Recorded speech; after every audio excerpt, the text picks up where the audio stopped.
మాతృదేవోభవ. ననుగన్న తల్లి మ్రొక్కెదా నిను నన్నును గన్న తల్లినే ప్రార్థింతున్. ననుగన్న తల్లి మ్రొక్కెదా నిను నన్నును గన్న తల్లినే ప్రార్థింతున్. నిన్ను నన్ను మరువకుండగా నన్ను నిన్నును మంచిదారి నడుపుచునుండన్. ననుగన్న తల్లి మ్రొక్కెదా నిన్ను నన్నును గన్న తల్లినే ప్రార్థింతున్. సృష్టికి మూలమైన భగవతత్వాన్ని మనకు అవగాహన కావిస్తూ ఉన్న మహాభారత కథాశ్రవణం కోసం ఎదురు చూస్తూ ఉన్న భక్తి టీవీ ప్రేక్షక మహాశయులందరికీ సాత్యవతేయుడు పారాశర్యుడు అయిన వ్యాస మహర్షి రచించిన శ్రీమన్ మహాభారతంలో ఆనుశాసనిక పర్వంలో విష్ణు సహస్రనామ స్తోత్రానికి సాగుతున్న సామాజిక వ్యాఖ్యలో 1713వ భాగానికి స్వాగతం పలుకుతున్నాం.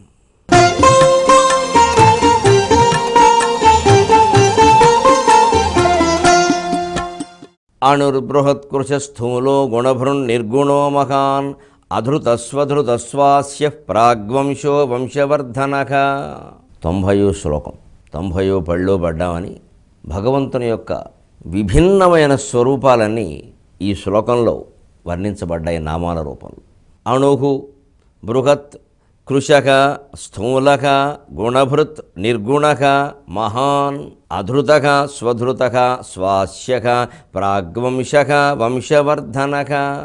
అణుహు బృహత్, అణోరణీయాన్, మహతో మహీయాన్. ఈ రెండూ కూడా భగవత్ స్వరూపాలే.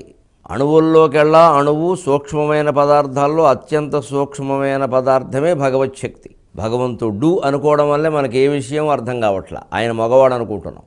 పైగా పురుష అనగానే ఈ మాట మరింత స్థిరపడింది. అది పురుష కాదు, భగవంతుడు కాదు, అదొక శక్తి. అది అణువైతే అణువు అవుతుంది, బృహత్ అయితే బృహత్ అవుతుంది. ఎలాగా? ఏ వస్తువుని కూడా చిన్నదని కానీ పెద్దదని కానీ మనం ఖచ్చితంగా చెప్పలేం. ఒక వస్తువుని మనం మామూలుగా చూసినప్పుడు మన కంటికి చిన్నదిగా కనపడితే చాలా చిన్నదే అంటున్నాం మనం. భూతద్దం పెట్టగానే పెద్దదిగా కనపడింది అంటే పెద్దదా చిన్నదా? అసలు చిన్నదేనండి. భూతద్దం పెడితే పెద్దగా కనపడింది కానీ లేకపోతే చిన్నదే కదా అనొచ్చు. భూతద్దం పెడితే పెద్దదిగా కనపడుతుంది అంటే దానికి పెద్దదిగా ఉండేటువంటి రూపం కూడా ఉందా లేదా? ఆ రూపం స్పష్టంగా అవగాహన లేకపోతే శస్త్రచికిత్సలు ఎలా చేస్తున్నారు? ఆపరేషన్లు చేసేటప్పుడు కడుపులో ఉండే సూక్ష్మావయవాల మీద ఈ అద్దాలు పెట్టే కదా దాన్ని తెలుసుకుని చేస్తున్నారు. నిజంగా అంత స్వరూపం లేకపోతే ఈ కత్తెర అక్కడికి ఎలా పెడుతుంది? సరిగ్గా ఆ ప్రదేశంలోకే ఆ పాయింట్ అంటారు, ఆ చుక్క దగ్గరికి ఎలా పెడుతుంది?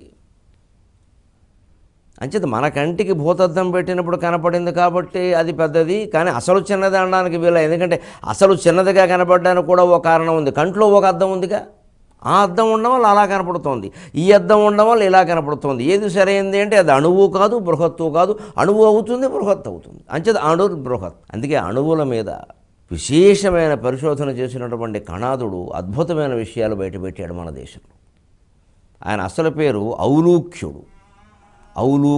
వాళ్ళ నాన్నగారి పేరు ఉలూక మహర్షి. ఉలూకును కుమారుడు కావడం వల్ల ఆయన ఔలూక్యుడు అయ్యాడు. ఉలూకుడు అంటే మళ్ళీ శకుని కొడుకు ఉలూకుడు కాదు, వాడో గొడ్ల గోప తీసేయండి. ఈ వ్యక్తి ఉలూకును కుమారుడైన ఔలూక్యుడనే వ్యక్తి నిరంతరము కణముల మీద పరిశోధనలో ఉండిపోవడం వల్ల వాళ్ళ అమ్మగారు ఆయనకి అన్నానికి కూడా పిలిస్తే రాకుండా అణువులో బాధపడుతుంటే కణాన్ అతీత కణాదహ అని పేరెట్టింది. ఇప్పుడు అణువులో తిని బతుకుతాడు రాని. ఆయన చేసిన పరిశోధనను బట్టి లోకం కూడా ఆ పేరు ఆయన ఖాయం చేసింది కణాదుడని. ఆయన ప్రకటించినటువంటి దర్శనమే వైశేషిక దర్శనం. భారతదేశంలో ప్రసిద్ధమైన న్యాయ దర్శనం, వైశేషిక దర్శనం, వీటిలో షడ్దర్శనాల్లో ఈ వైశేషిక దర్శనం చాలా గొప్పది. 1934లో ఐరోపా దేశాల్లో ఈస్ట్ వెస్ట్ అనేటువంటి పత్రికలో ఈ వైశేషిక సిద్ధాంతానికి సంబంధించిన అణు సిద్ధాంతాలకు సంబంధించిన వివరాలన్నీ విశేషంగా వచ్చినప్పుడు అసలు అన్నిటికీ మూలం కణాదుల యొక్క అణు సిద్ధాంతమే అని ప్రకటించారు పాశ్చాత్య శాస్త్రవేత్తలు, మనవాళ్ళు కాదు. ఆయన ఎప్పుడో ఈ పరిశోధన అంతా చేశాడు, కానీ ఇది ప్రమాదం కాబట్టి వదిలేశాడు అని వాళ్ళే ఒప్పుకున్నారు. ఎందుకు వదిలేశాడు? శబ్దశాస్త్రం. అణుహు అనే శబ్దానికే, ఆ మాటకే విడదీయరానిది ను అనేటువంటి ధాతువుకి ఛేదించడం అని కూడా అర్థం ఉంది సంస్కృతంలో. అందుకని విడదీయరా అనేది దీన్ని ఛేదించవద్దు అని ఉంది. ఆ శబ్దంలో ఉంది అణు. సంస్కృత భాష గొప్పతనం అది. ఆ శబ్దం పట్టుకుంటే చాలా తెలిసిపోతున్న విషయం అంతా. పదార్థంలోనే పరమార్థం కూడా తెలుస్తుంది. కాస్త సూక్ష్మంగా చూడాలండి. అందుకే ఆయన విడదీయలేదు. విడదీస్తే చాలా ప్రమాదం. ఇది సినిమాలో పాట ఉంటుంది చూడండి, జీన్స్ సినిమాలో, కలకల గలగల విడదీయొద్దు, విడదీసేస్తే అర్థం లేదని. అంతే, కలకల గలగల సలసల మలమల, వేణీళ్ళు సలసల కాగుతాయి, సలా కాగవు. కడుపు మలమల మాడుతుంది, మలా మాడదు. అదంతే జంట. అణువుని విడదీయడానికి వీల్లేదు. అణు విచ్ఛిత్తి ప్రమాదం. అందుకే ఆయన ఆ పని చేయలేదు, అక్కడ ఆగిపోయాడు. ఆ వైశేషిక అనే శాస్త్రానికి విశేష అనే శబ్దం మూలం. దానికి అణు విశిష్టత అనే అర్థం అసలు. ఆ విశిష్టత అణువుకి సంబంధించింది. ఆయన క్రీస్తు పూర్వం 8వ శతాబ్దం అంటే ఇప్పటికీ 2800 ఏళ్ల క్రితం దాన్ని కనిపెట్టి, ఆ కనిపెట్టడంలో ఎన్ని విషయాలు బయటకు వచ్చాయి అంటే, ప్రతి అణువు, ఏ అణువుని మీరు చూసుకుని పరిశీలించినా అది ఒక చిన్న సైజు సూర్యమండలం అని చెప్పాడు. సూర్యమండలంలో ఏముందో ఇందులో అదే ఉంది. అది ఒక చిన్న సైజు సూర్యమండలం అన్నాడు. సరిగ్గా ఉపనిషత్తుల్లో చెప్పిన మాట. స యశ్చాయం పురుషే యశ్చాసావాదిత్యే, ఆనందవల్లి ఉపనిషత్తు తర్వాత వస్తుంది. ఏది సూర్యమండలంలో ఉందో అది ఈ జీవుల్లో కూడా ఉంది. అంచేత దేవుణ్ణి కనుక్కోవాల్సింది మన శరీరంలోనే మనం కనుక్కోవాలి. బయటవన్నీ ఊరికే స్ఫూర్తి, మూర్తి, తెలవకపోతే అజీర్తి. బయట ఏం లేదు కనుక్కోవడం, లోపలే ఉందంత. అంతే, అంతర్ముఖ సమారాధ్య బహిర్ముఖ సుదుర్లభ. బహిర్ముఖులైన వాళ్ళకి నువ్వు దొరకవమ్మా, అంతర్ముఖులమైతే దొరుకుతావంటే ఇదే ఉద్దేశం. అంతర్ముఖుడు కమ్మనే. ఆయన అది కనిపెట్టి, ఇగో చిన్న సూర్యుడు లాంటిది ప్రతి అణువు కూడా. ఇటువంటి కొన్ని కోట్ల అణువులు కలిస్తే భూమి, కొన్ని కోట్ల అణువులు కలిస్తే సూర్యుడు. అందుకే ప్రతి కణానికి అయస్కాంత శక్తి ఉంది. అదే గురుత్వాకర్షణ, సూర్యాకర్షణ, భూమి ఆకర్షణ, అన్నిటికీ మూలం ఆ ఆకర్షణ శక్తి. పైగా ఒక అణువు తానున్న పరిధిలో తన చుట్టూ తిరగడానికి పట్టేటువంటి కాలాన్ని కళ అన్నారు. అంత సూక్ష్మంగా కాల విభాగం చేశారు భారతీయ శాస్త్రజ్ఞులు. ఒక అణువు తన పరిధిలో తన చుట్టూ తాను తిరగడానికి పట్టే కాలం కళ, ఆ పైన కాష్ఠ, నిమేషం, ఆ పైన ఘడియ, ఆ పైన గంటలు, రోజులు, మాసాలు, ఋతువులు, అయనాలు, సంవత్సరాలు. అంత రెప్పపాటులో 1000వ వంతు కాలాన్ని కూడా లెక్కించినటువంటి శాస్త్రీయ విజ్ఞానం మనకు ఒకప్పుడు ఉండేది. ఇవాళ మ్యాథ్స్, ఫిజిక్స్, కెమిస్ట్రీలని, బాటనీ, జువాలజీలని మార్కులకి, మూర్ఖులకి పరిమితం చేయడం వల్ల అది మనకి చెందడం లేదు. 30 వేసేసేవాళ్ళు ఉన్నారు ప్రాక్టికల్స్లో. ఇంకా పిల్లలు ప్రయోగాలు ఎందుకు చేస్తారు మార్కులు వేసేసాక? మనకు తెలియకుండా పెళ్లి చేసుకున్నాక ఇంక పెళ్లి చేయవలసిన పనే ఉంది, అయిపోయింది కదా, రిజిస్టర్ ఆఫీస్కి వెళ్ళి ఖాయం చేసుకోండి అని చెబుతారు. మామూలుగా చేసుకుంటే బోడు హడావుడి చేస్తారు. ప్రయోగాలతో పని లేకుండా శుభ్రంగా వాళ్ళని తీసుకొచ్చి వాళ్ళకి ఇచ్చేవన్నీ ఇచ్చేసేసి 30 వేయించేస్తుంటే అందరికీను ప్రయోగాలు ఎందుకు చేస్తారు? పిల్లలు, తెలివైన పిల్లలు కూడా మూర్ఖులు అవుతారు. జరుగుతున్నది అదే. ఆ భౌతిక శాస్త్రం చదివినా, జీవశాస్త్రం చదివినా ఆ లోతుల్లోకి వెళ్ళి పరిశోధన చేయగలిగితే చివరికి ఫిజిక్స్ ద్వారా బయటపడేది భగవత్ శక్తి. ఫిజిక్స్ వేదాంతానికి దారితీస్తుంది. Physics leads to philosophy. అంచేత అణోరణీయాన్ అంటే అర్థం అది. అలాగే బృహత్, మహతో మహీయాన్, అంతకంటే పెద్దది ఉండే అవకాశం లేదు. ఎంత పెద్దదైనా అవుతుంది అది. అందుకే కృష్ణుడు తన లీలల్లో భాగంగా అఘాసురుడు అనే కొండ చిలువ కడుపులోకి ప్రవేశించినప్పుడు బృహత్, మహతో మహీయాన్ చాలా పెద్దగా పెంచేశాడు శరీరాన్ని. వాడి శరీరం ఇలా చీలిపోయింది. ఆంజనేయ స్వామి సురస 10 అడుగులు పెరిగితే ఈయన 20 అడుగులు పెరిగాడు. అది 20 పెరిగితే ఈయన 40, 40 పెరిగితే 60. అది మహతో మహీయాన్. మళ్ళీ అది 600 అడుగులు పెరిగాక ఈయన 6 అడుగులే సూక్ష్మ రూపంలో బయటకు వచ్చాడు. అణోరణీయాన్. యోగశక్తులు ఇవన్నీ. యోగం వల్ల శక్తి వస్తుంది. యోగం అంటే దాంతో కలపడం. దేంతో కలపడం? జీవాత్మ పరమాత్మతో కలపడం. కలపాలంటే ఏం చేయాలి? మనస్సు తీసేయాలి. మనస్సే అడ్డంగా ఉంది మధ్యలో. ఆ మనస్సే అహం అనే దాన్ని సృష్టించి మన మాయ చేస్తుంది. దాన్నే అహం అన్నారు, దాన్నే చిత్ అన్నారు, దాన్నే చిత్ కళ అన్నారు. ఇంకాస్త జ్ఞాపకాలు పోగైతే దాన్నే స్టోర్ రూము, చిత్తము అన్నారు. ఆ చిత్తంలో ఉన్న జ్ఞాపకాలే అధిపతే చిత్తగుప్తుడు. అవే మనం పాపపుణ్యాలుగా అనుభవించి ఆ మనసులో ఉండే జ్ఞాపకాలన్నీ నెమ్మదిగా ఊడ్చి పారేస్తే చిత్తశుద్ధి అన్నారు. ఆ చిత్తశుద్ధి కలగడానికే తీర్థాలు, యాత్రలు, గుళ్ళు, గోపురాలు, పూజలు, నోములు సమస్తం. అంతిమంగా అణుస్వరూపం, బృహత్స్వరూపమైన భగవంతుడిని తెలుసుకోగలిగితే సృష్టిలో భగవంతుడు కానిదేముంటుంది? అంతా భగవన్మయం అని తెలిసినప్పుడు మొత్తం జీవితాన్ని ఒక నాటకంగా, లీలగా చూస్తాం, ఒక క్రీడగా. క్రీడార్థం సృజసి ప్రపంచమఖిలం అని హాయిగా ఆనందంగా గడిచిపోతుంది. అన్నింటికీ నవ్వుకుంటూనే ఉంటాం. దేనికి దుఃఖపడం, దేనికి బాధపడం, దేనికి కంగారు పడం. బృహత్ కృశస్థూలో కృశక. కృషించిన స్వరూపం ఏమిటండి? శ్రీ మహావిష్ణువు టైఫాయిడ్ వచ్చి జ్వరం వచ్చి పడిపోయాడా? ద్రవ్యత్వ ప్రతిషేధాత్ అన్నారు శంకరాచార్య వ్యాఖ్యానంలో. దీనికి ద్రవ్యరాశి స్వరూపం ఏం లేదండి, అందుకని కృష కాకపోతే ఏమిటన్నారు. ఇదివరకే చెప్పుకున్నాం మనం. విదేశీ శాస్త్రజ్ఞులు కూడా, భౌతిక శాస్త్రం మీద బాగా పరిశోధన చేసిన వాళ్ళు కూడా ఈ విశ్వంలో ఉండే ద్రవ్యరాశి అంతటినీ ఇలా ఇలా ఇలా ఇలా ఓ చోట కేంద్రీకరిస్తే ఓ క్రికెట్ బంతి చేసి నా జేబులో పెట్టుకుంటా అన్నాడు ఒక ఆయన. అంటే ద్రవ్యరాశి ఏమి లేదు, చాలా సూక్ష్మం, ఇది ఖాళీ ఎక్కువ. మనకు ఆ మధ్యలో ఉండే ఖాళీని గుర్తించేటువంటి సూక్ష్మ దృష్టి లేకపోవడం వల్ల ఈ ద్రవ్యం మాత్రమే కనపడడం వల్ల ఏదో ఉందని అనుకుంటున్నాం మనం, అదే ఉందని అనుకుంటున్నాం మనం. కానీ మనకు కాకుండా ఇతర సూక్ష్మజీవులకి ఆ మధ్యలో ఉండే కణాలు కనపడుతున్నాయి, ఆ ఖాళీలు కనపడుతున్నాయి, ఆ ఖాళీలోకి అది పెడుతోంది. మనం మామూలుగా ఒక మడత మంచం గుడ్డ లాంటిది ఉందండి, అదేదో మాసిపోయిందండి, మనం వెళ్ళాము, అందులోకి ఫంగస్ పెడుతోంది, బూజు పెడుతోంది. ఎలా వెళ్ళింది? అదో కీటకం. అది ఆ మధ్యలో ఉండే ఖాళీలను గుర్తించగలిగింది, ఆ ఖాళీలోకి వెళ్ళింది, తలదాచుకుంది అక్కడ. ఓ నల్లి వెళ్ళే ఖాళీలోకి మనం వెళ్ళలేము. మన శరీరానికి అది సరిపోదు, నల్లి శరీరానికి అది సరిపోతుంది. అంచేది కృశగా స్థూలగా అంటే రెండు నిజమే. మన కళ్ళకి కనిపించిన దాన్ని బట్టి మనది చిక్కిపోయింది, అది లావుగా ఉంది అంటున్నాం, కానీ రెండూ నిజమే, రెండూ అబద్ధాలే. అంచేది ప్రపంచ శంకరాచార్య చెప్పింది బ్రహ్మసత్యం జగన్మిథ్య. ఏది ఒక రూపాన్ని నిర్ధారణ చేయలేం, ఏది ఒక పేరుని నిర్ధారణ చేయలేం, ఏది ఒక ఆకారాన్ని నిర్ధారణ చేయలేం, ఏది ఒక వికారాన్ని నిర్ధారణ చేయలేం. ఇన్ని నిర్ధారణ చేయలేని అనిశ్చిత స్వరూపాల మధ్యలో ఉన్న ఈ సృష్టిని మిథ్య అనకపోతే ఏమంటామండి? అందుకని కృశక. ద్రవ్యత్వ ప్రతిషేధ, దానికి రూపమే లేదండి, ద్రవ్యత్వమే లేదు, ఉన్నది చాలా తక్కువ, కృషించిపోయిన రోగులకి. అవసరమైతే స్థూలక, ఎంత పెద్దదైనా అవుతుంది, ఎంత శరీరమైనా ధరిస్తుంది. అందుకే అవతారమూర్తులైనటువంటి మహాపురుషులు, శ్రీకృష్ణుడు మొదలైన వాళ్ళు ఎన్ని రూపాలైనా ధరించగలిగారు, ఏమైనా చేయగలిగారు. గుణభృత్ నిర్గుణక, అదే గుణభృత్, అదే నిర్గుణక. గుణభృత్ త్రిగుణములు ధరించింది కాబట్టి సత్వగుణం, రజోగుణం, తమోగుణం, ఈ మూడింటిని నెమ్మదిగా వదిలించుకోవడమే గుళ్ళో చేసే ప్రదక్షిణం. మొదటి ప్రదక్షిణంతో తమోగుణం, రెండో ప్రదక్షిణంతో రజోగుణం, మూడో ప్రదక్షిణంతో సత్వగుణం వదిలించుకోవాలి. అప్పుడు లోపలికి వెళ్ళాం, త్రిగుణాతీతమైన మూర్తిని దర్శిస్తున్నాం. కాబట్టి ఏమంటాడు పూజారి గారు, బాబు ఆత్మ ప్రదక్షిణ చేయండి అంటారు. ఆత్మ ప్రదక్షిణ అంటే మన చుట్టూ మనం తిరగడం. నా చుట్టూ, దేవాలయం చుట్టూ ఎంత తిరిగినా ఉపయోగం లేదే, చివరికి నువ్వు తిరగాలి. నీ చుట్టూ నువ్వు తిరగడం అంటే ఆత్మను గురించి తెలుసుకునే ప్రయత్నం చేయనంత వరకు ఎన్ని దేవాలయాల చుట్టూ తిరిగినా, ఎన్ని నదుల్లో మునిగినా ఊరికే తువాలెట తుడుచుకోవడమే, మళ్ళీ నువ్వు మునిగామని గొప్ప చెప్పుకోవడమే. దాని సారాంశం గ్రహించకపోతే కష్టం. పదార్థం దగ్గర ఆగిపోతున్నాం మనం, పరమార్థం లేకుండా. అందుకని గుణభృత్, ఈ గుణభృత్ అయిన వాడు గుణాలు వదిలించుకోవాలి. పైకి గుణం అంటే వింటి నారి అని అర్థం ఉంది, మామూలు ఆయుధపరంగా, సాహిత్యపరంగా. వింటి నారి పూర్వకాలం వీళ్ళకి నారి తగిలించేవారు కాదు, అప్పుడప్పుడు తగిలించేవారు అవసరం ఉన్నప్పుడు. కింద ఉండేది, ఇది ఒక చుట్ట కింద ఉండేది ధనుస్సుకి. ధనుస్సు ఒక్కటే ఉంటుంది, వింటి నారి తగిలించి ఉండదు. ఉంటే ప్రమాదం ఏమిటంటే, రాముడు సహా, అర్జునుడు సహా ఎవరైనా నారి ధరించిన వింటిని ధరిస్తే వాళ్ళ ఈ భుజం మొత్తం చెక్కుకుపోతుందండి. ఎందుకంటే ఇది జంతువు నరంతో చేస్తారు, నక్క నరంతో చేస్తారు దాన్ని.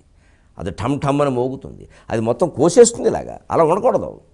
అందుకే గొట్టంలా ఉంటుంది ఆ ధనుస్సు. ఆ వింటి నారిని, గుణాన్ని లోపల పెడతారు, అది బయటికి లాగడానికి వీలుగా ఓ పుల్ల అడ్డంగా పెడతారు. ఇలాగ ఆ ధనుస్సుకు గొట్టంలా ఉంటుంది కదా, గొట్టం దగ్గర కింద కన్నం ఉంటుంది. ఆ కన్నంలోకి దీనికి గెంటేస్తారు. ఇలాగ మనం ఏదో సెల్ ఫోన్ వైరు ఛార్జింగ్ అయిపోగానే ముడిచేసి లోపల పెట్టినట్టు లోపలికి గెంటుతారు. దాన్ని ఆ పుల్ల పెట్టి పైకి లాగుతారు, అప్పుడు పైన బిగిస్తారు. అదే ఎక్కువ పెట్టడం అంటే, శివధనుస్సు ఎక్కువ పెట్టడం అంటే అది. అవసరాన్ని బట్టి ఎక్కువ పెట్టాలి, లేకపోతే వింటినారే లోపల ఉండాలి.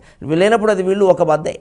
అవసరమైనప్పుడు గుణాన్ని ధరించినట్టే మనిషి అవసరమైనప్పుడు గుణభృత్, లేనప్పుడు నిర్గుణ భగవంతుడు. గుణాన్ని ధరించాడంటే రూపం ధరించాడు. రాముడు అయ్యాడు, కృష్ణుడు అయ్యాడు, మత్స్యావతారం అయ్యాడు, కూర్మావతారం అయ్యాడు.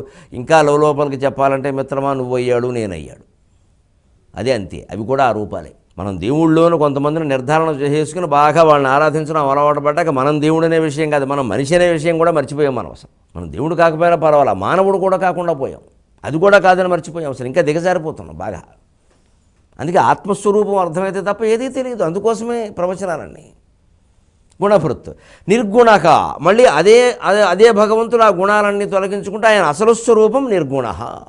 దీన్ని మనకి ఆశ్చర్యకరంగా బమ్మెరపోతన గారు సత్యభామ నరకాసుర యుద్ధంలో ఒక చిన్న పద్యంలో తెలియజేశారండి. పద్యం పెద్దదే, శార్దూలం, కానీ అందులో 2 వాక్యాల్లో సత్యభామ నిర్గుణంగా ఉన్న ధనుస్సును సగుణం చేసిందిట. తావేగన్ సగుణంబు చేసే ధనువున్ తన్వంగి, తావేగన్ సగుణంబు చేసే ధనువున్ తన్వంగి, దైత్యాంగనా గ్రీవా సంఘము నిర్గుణంబుగ రణక్రీడా మహోత్కంఠతన్. ఇవేవో యుద్ధాలు సరదాల్లో ఉంటాయి, కానీ కాస్త తత్వజ్ఞానంతో కనుక భాగవతం లాంటి గ్రంథాల్లో పద్యాలు చదివితే అపూర్వమైన విషయాలు తెలుస్తాయి. ఆవిడేం చేసిందట, తావేగన్ సగుణంబు చేసే ధనువున్ తన్వంగి, సత్యభామ ఆ ధనువుని సగుణం చేసింది. అంటే కింద ఉండేటువంటి వింటినారని పైకి లాగి తగిలించింది.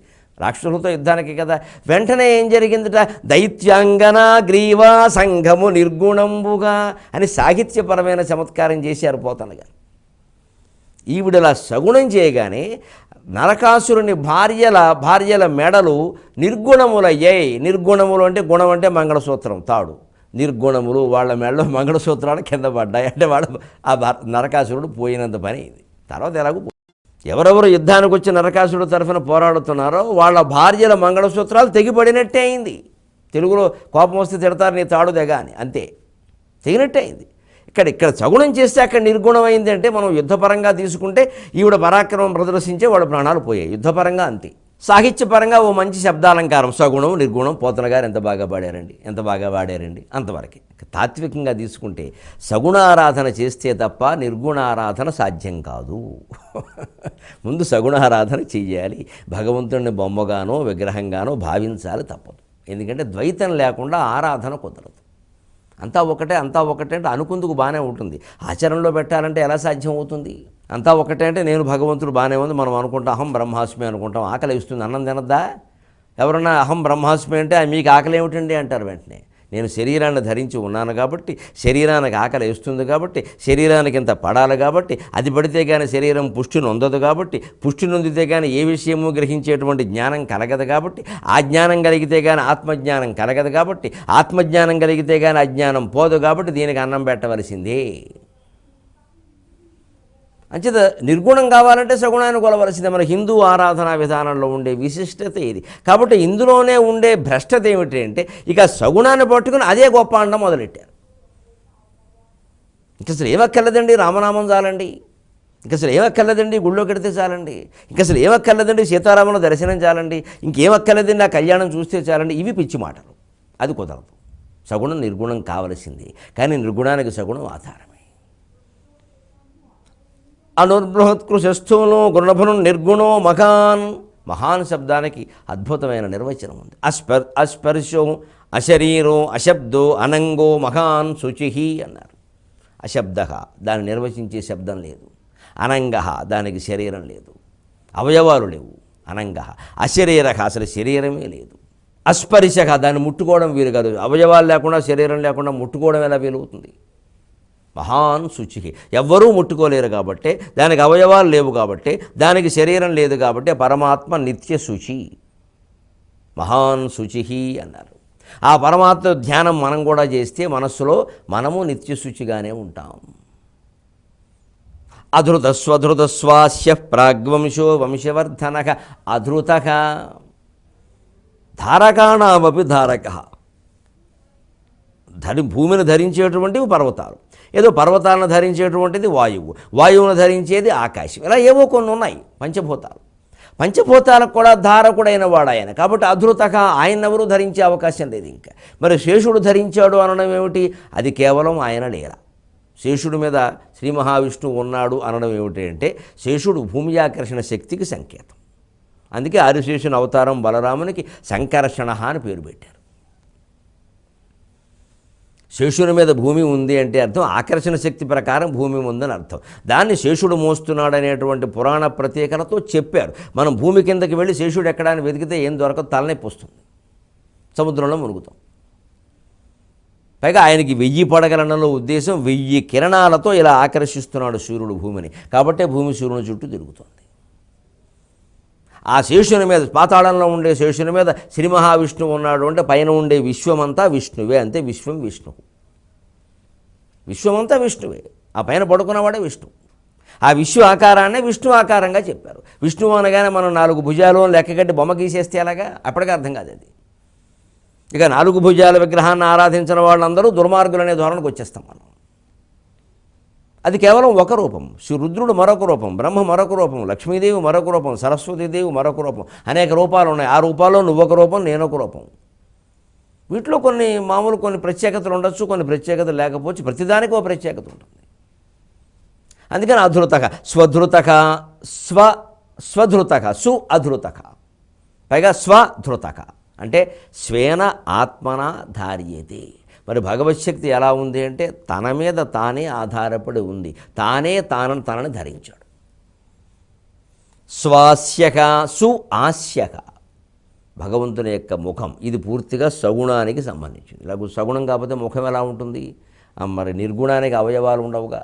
అందుకని విగ్రహారాధనలో మనం గమనించవలసింది కమలోదర సమాన ఆస్యం అన్నారు. భగవంతుని యొక్క ముఖం పద్మం, తామర పువ్వు మధ్య భాగం ఎంత నునుపుగా, ఎంత కాంతిగా, ఎంత మృదువుగా, ఎంత ఆహ్లాదకరంగా ఉంటుందో భగవంతుని ముఖం అంత ఆనందకరంగా ఉంటుంది. అందుకని గుళ్ళో భగవంతుడిని చూడాలని మనం ఉత్సాహపడతాం, విగ్రహ రూపంలో భగవంతుడిని చూసి ఆనందిస్తాం. రవివర్మ వేసినటువంటి చిత్రాల్లో దేవతలను చూసి కన్నీళ్లు గారుస్తాం, అసలు ఆనంద బాష్పాలు. అధృత స్వధృత స్వాస్యక ప్రాగ్వంశక, వంశం అంటే మా వంశం అండి అనేదో మా తాత ముత్తాత అంటాం. ప్రాగ్వంశక మూల పురుషులకే ఆయన మూల పురుషుడు. ఏ వంశానికి ఎవరు మూల పురుషుడైనా మీరు చెప్పండి, అన్నిటికీ మూల పురుషుడు. మానవ జాతికి అందరికీ మూల పురుషుడు మనువు, ఆ మనువుకు మూల పురుషుడు సూర్యుడు, సూర్యుడికి మూల పురుషుడు బ్రహ్మ, ఆ బ్రహ్మకు కూడా మూల పురుషుడు శ్రీ మహావిష్ణువు. అందుకని ప్రాగ్వంశక అన్నిటికీ మూలమైనటువంటి వాడు, అంతకంటే మూల పురుషుడు ఇంకొకరు లేరు. అందుకే భగవంతుడికి మళ్ళీ తల్లిదండ్రి ఎవరు అనేటువంటి ప్రశ్న రాకూడదు. వంశవర్ధనక, వంశవర్ధన శబ్దానికి విచిత్రంగా రెండు అర్థాలు ఉన్నాయి. వంశాన్ని వృద్ధి పొందింపజేసేవాడని ఒక అర్థం, వంశాన్ని నాశనం చేసేవాడని కూడా ఒక అర్థం ఉంది. అలాంటి అర్థం ఎందుకు ఉంది? దాంట్లో విశేషం ఏమిటి? భగవంతుడు వంశాలను నాశనం చేశాడా? ఏ వంశాన్ని నాశనం చేశాడు? ఎందుకు చేశాడు? ఇదేం విచిత్రమైన విధానం? ఇది భగవంతుడిని కీర్తించడం ఎలా అవుతుంది? ఈ సందేహాలన్నిటికీ సమాధానం మన 23:30 గంటల్లో చూద్దాం. అంతవరకు తెలుగు